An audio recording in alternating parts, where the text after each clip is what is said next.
well as tri-zone automatic climate control. Now with the new styling of the Avalon, they changed the grille a little bit. It's now a little bit bigger, and they also changed the turn signals as well. It certainly looks a lot more like the new Camry, in my opinion. Now here goes the key fob design for the vehicle. It's your typical Toyota Smart Key. You have your remote keyless entry, your lock, unlock, to release your trunk is right here, and then you have your panic button. Now this color is known as the Midnight Black Metallic. It also does have Smart Key access on the driver's door and the front passenger door. And it comes with a full-on black leather interior. You have your power driver's seat with power recline and power lumbar, and a power thigh extension as well.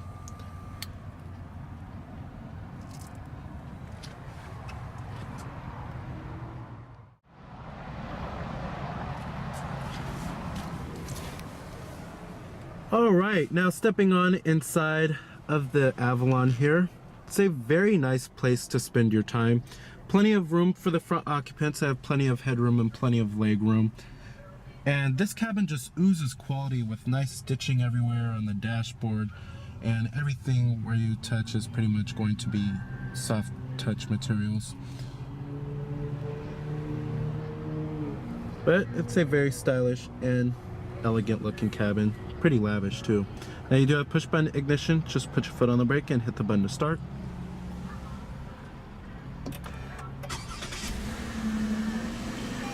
And what you're hearing there is your base engine, which is a 3.5 liter V6. There's also a hybrid available, which comes with a 4-cylinder engine.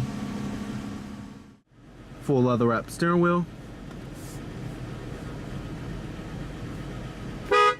Coming to a transmission, you have a 6-speed automatic. If you do get the hybrid model of the Avalon, you do get a CVT automatic. We also do have manual shiftability and paddle shifters, which is nice. When you put the vehicle into reverse, it tilts down the mirrors and it displays your rear view camera with guidance lines and trajectory. And we also do have rear cross traffic alert. And I'm going to go ahead and turn on the lights. They are automatic, of course, and the hazards as well. All windows are fully automatic in the Avalon. Let's go ahead and pop up the hood, check out the engine bay. Heated exterior mirrors with side turn signal indicators, and you also do have blind spot detection. Now, if you didn't know, the current generation Avalon is also based off of the Lexus ES. They share the same platform together. Pretty good looking 18-inch alloy wheels.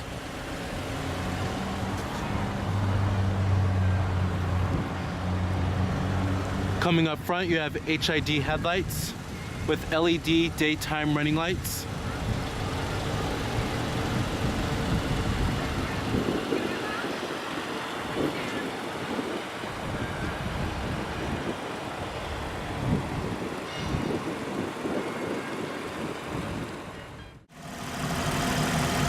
Now powering this big old full-size sedan is Toyota's very familiar and very trustworthy 3.5 liter V6. You'll also find this powertrain in the Toyota Camry too.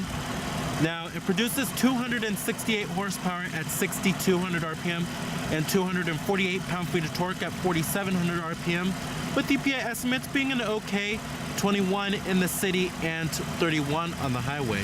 That is pretty above average fuel economy, especially for how big this vehicle is. But the EPA numbers are the same exact numbers that you will find in the Toyota Camry equipped with the V6 engine too, so it could be a little off there. However, if those are the fuel economy numbers, this certainly is pretty above average for this vehicle. But if it's fuel economy that you're looking at, then you'll want to go with this 2.5 liter 4-cylinder hybrid paired with an electric motor, and it earns up to 40 miles per gallon. And most Avalons, however, are going to be equipped with the regular 3.5 liter V6 that we have. Trims of the Avalon start at the base XLE trim, which starts at $32,650. The XLE Plus starts at $34,400. The XLE Premium starts at $35,850. The Touring starts at $37,050. And then the top of the line Limited starts at $40,450. Competitors for the Avalon, you have the vehicles in the full-size sedan class.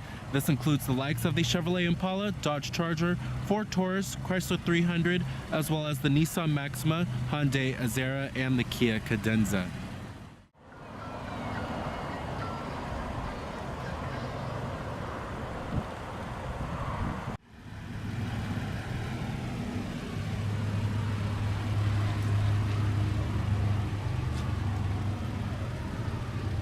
Total vehicle price, you're looking at $42,010 for this particular one. Like I said, EPA estimates are 21 city, 31 highway. Coming up top, we also do have a shark fin antenna, rear window defroster, of course. Coming to the rear of the vehicle, you will find LED taillights. They have been slightly refreshed. They have a more smoked out design to them. And then you have these squared off exhaust tips at the bottom right here.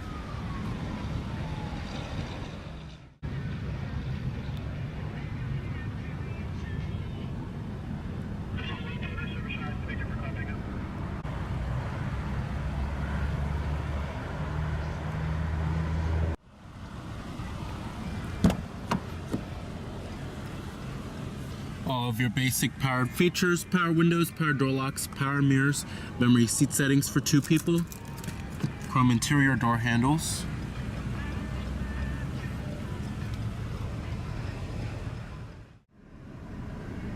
All right, let's go ahead and hear how that V6 engine sounds.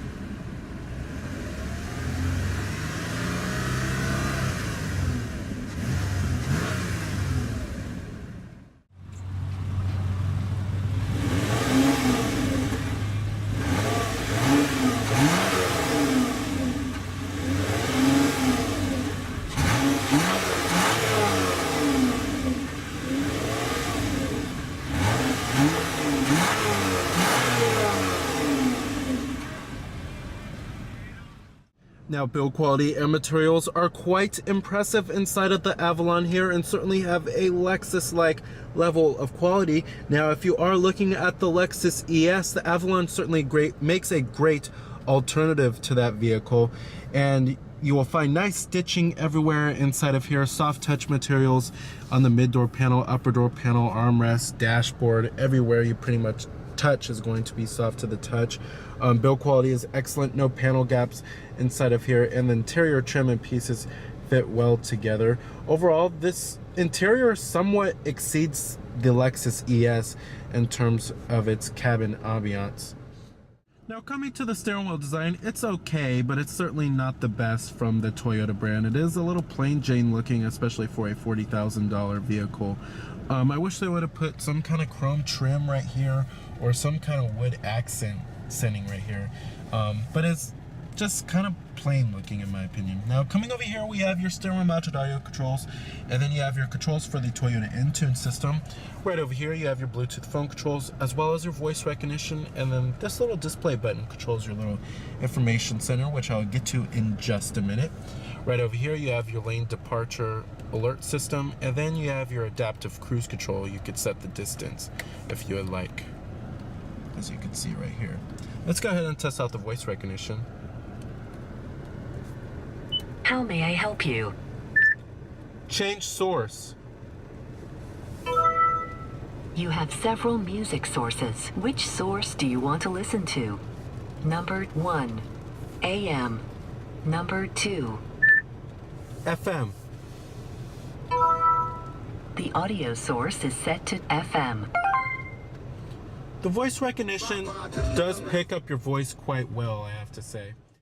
Up here is where you will find your auto-dimming rearview mirror, garage home link, and an integrated compass, sunglass container, SOS Safety Connect,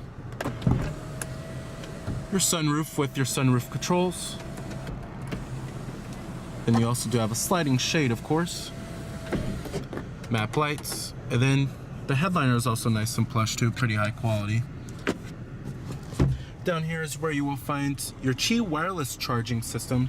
Many vehicles still don't have that nowadays. And it has a little tray, which is pretty cool. And then down here is where you'll find your button for the Qi wireless charging system. And then you have your USB port with iPod integration, your auxiliary input, and an 812 volt power outlet down there. Dual cup holders, and then you have heated and ventilated front seats for the driver and the passenger. You also do have your different driver selectable modes, Eco, Normal, and Sport. Coming to the center console storage, not too shabby, and you do have a removable tray that does adjust. So the center console lid is also nice and soft touch too. As far as seating comfort goes in the Avalon, it's excellent. The seats are very plush. They feel just like Lexus's seats, to be honest. They're buttery soft and they're great for long road trips. Thigh support is also excellent too, especially with the thigh extension. That helps out quite a lot. Visibility is pretty good out of the Avalon. Lots of glass area on the front windows. Seeing out of the windshield is decent, but you do have this little hump right here, which does intrude on the visibility through the windshield a little bit. When you get to rearward visibility, it's okay, but it's not the best in the full-size sedan class, but it does help that you have that big rear quarter window. The climate controls in the Avalon are pretty simple and easy to use. It's a pretty clean looking layout too, and the touch sensitive buttons for the temperatures are calibrated very well. You do have dual zone climate control. Then you have your temperatures right here for the driver, and then the passenger side is right there. Your fan speeds are located right here too. And you have your off button, different zones, your recycling, then your defrosters too. Pretty easy and simple looking. And then you have a digital clock in the center right there, which is nice. Down here we have your pre-collision alert system, and this is where you could set the distance. It shows you up on the information center what distance it's set at. Traction control off, and then you have your blind spot detection, your trunk release, and then your power rear sunshade. And then you have a little coin box as well. Alright, let's get to the multimedia interface and the infotainment system. It's Toyota's Entune system. We've seen it countless times before. Now this is your home screen on the Entune system. Now you could set this up how you would like. You have your radio right here, or your audio source, and then you have your phone, and then you have the map.